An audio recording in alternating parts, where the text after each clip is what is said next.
Let's start with the decision itself. Just what, in the end, made you say, okay, this is the time it needs to be canceled? What was the thought process that made today the day?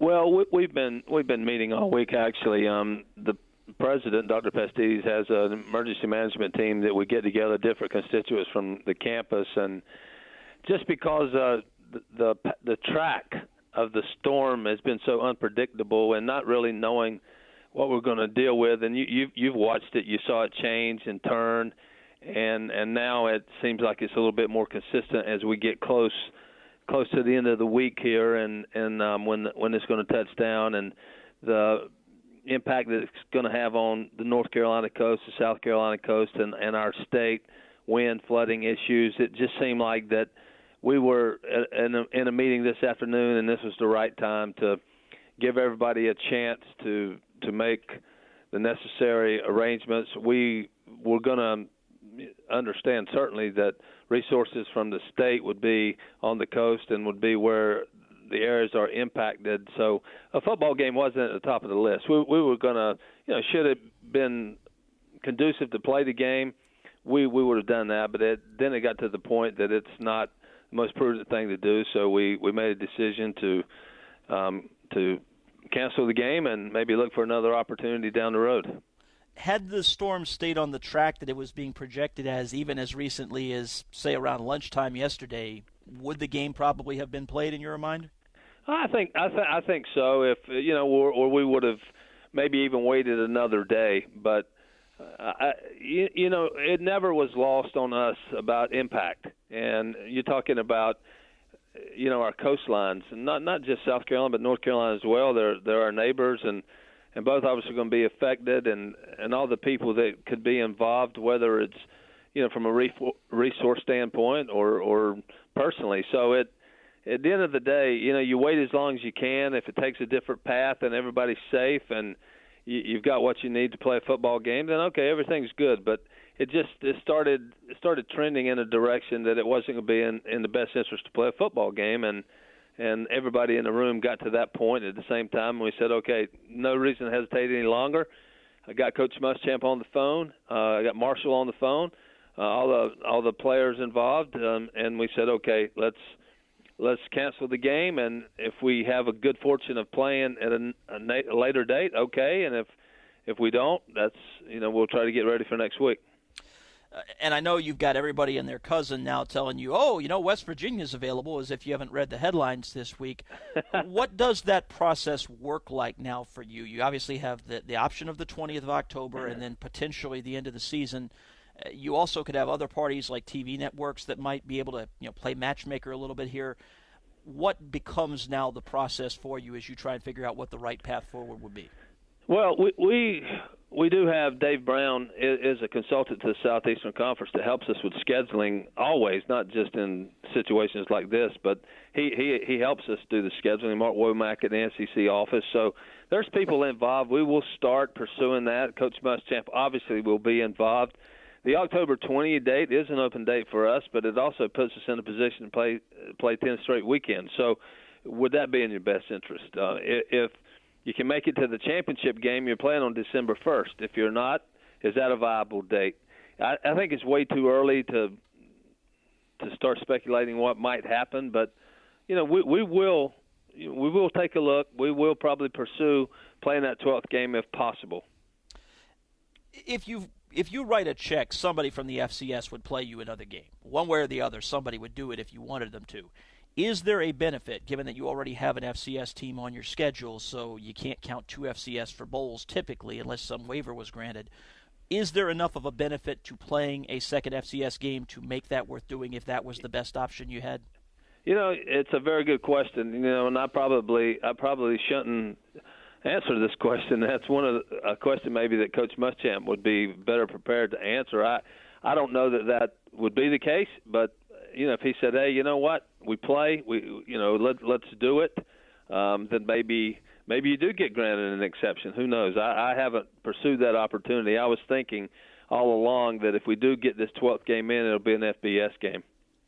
It certainly seems like just for that bowl purpose, unless the thought was you just get reps for kids, and maybe there's something to that. But otherwise, that wouldn't necessarily be a thing that would be worth Right. doing. The other thing I was wondering about, too, is because this is early in the year, obviously there still are other weather circumstances that are out there, and so other teams may very well find themselves disrupted, too. Do you have a little time both to see if you're winning games, how important that win might be for bowl eligibility or not a factor at all, and also that there might be other options that come available? Do you kind of slow play this for a couple of weeks, get a little farther through hurricane season, and then see what maybe is the best interest? Well, yes, interesting. Charles Bloom and I were just having that conversation a few minutes ago, and that again, that's a conversation between myself and Charles Bloom. Coach Muschamp wasn't involved, but it is a situation. It is very early. See where you are. See what your record is.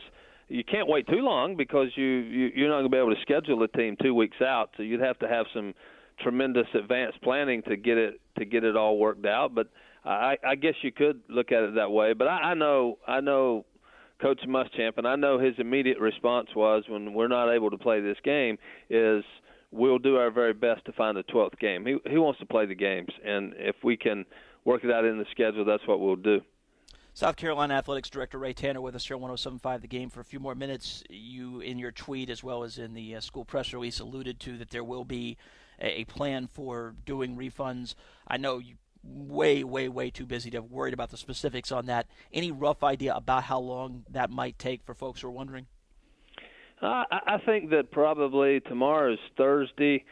I would guess that our plan would be in place probably by, maybe next week at some point we'd have a plan that, whether it's a replacement game, if we don't play the game, or they just can't come to the replacement game, that we'll have all the logistics worked out and we'll contact all of our people so they know what the circumstances are. But, we were anticipating actually a pretty good crowd this weekend, so it was our first night game, so we were encouraged by that, and we now we go on the road and we look forward to getting back to Williams-Brice in some good weather conditions. One thing that I've had a lot of people asking me, even since I had the word come out that you were going to be on, some people are asking, well, Virginia was able to move their game.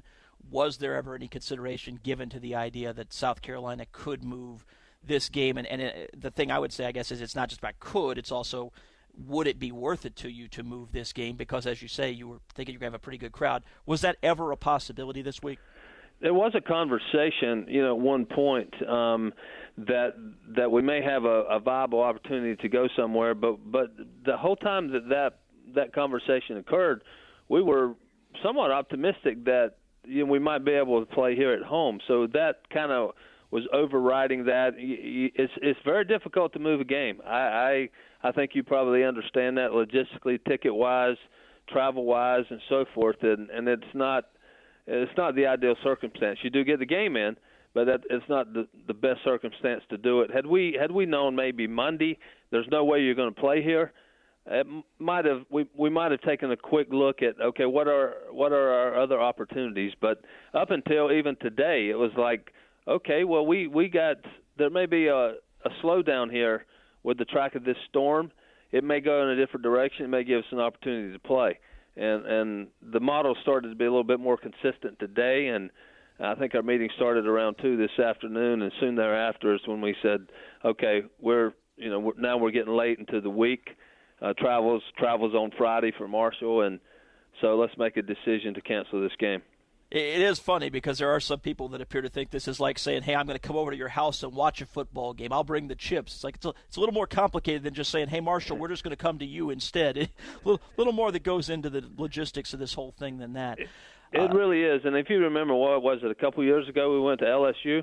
Mm-hmm. And even then it was not an easy – it was not an easy flip for us to be able to do that when two conference schools that know each other very well and all of our staff knew each other. It still logistically was a little bit complicated in pulling that off, but we ended up doing it.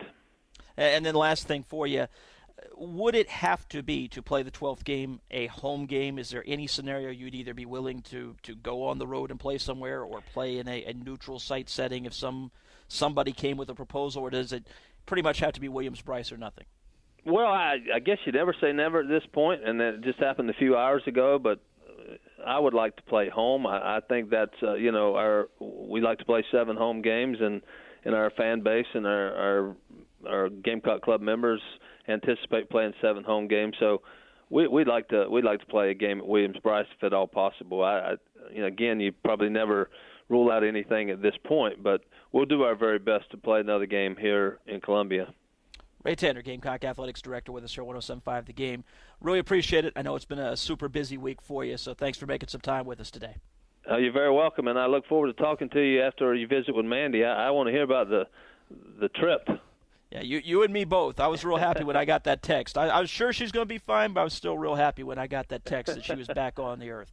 There you go. Ray Tanner with us here on 107.5 The Game. We'll be right back.